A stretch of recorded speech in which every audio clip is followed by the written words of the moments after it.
So ay mga darlings, ang aming lunch for today is ayan, may rice tayo with ginisang repolyo na may sardines. May sardines po, ayan. May sardines po, ayan. Ayan. Ayan, sardinas. Sarap. Ayan.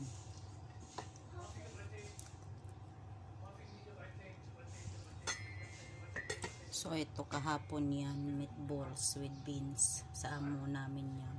Kaso hindi naman kakain kasi mag-order na naman daw ng kebab. Kaya ito yung niluto ni partner. May sharia. Sana white rice na lang.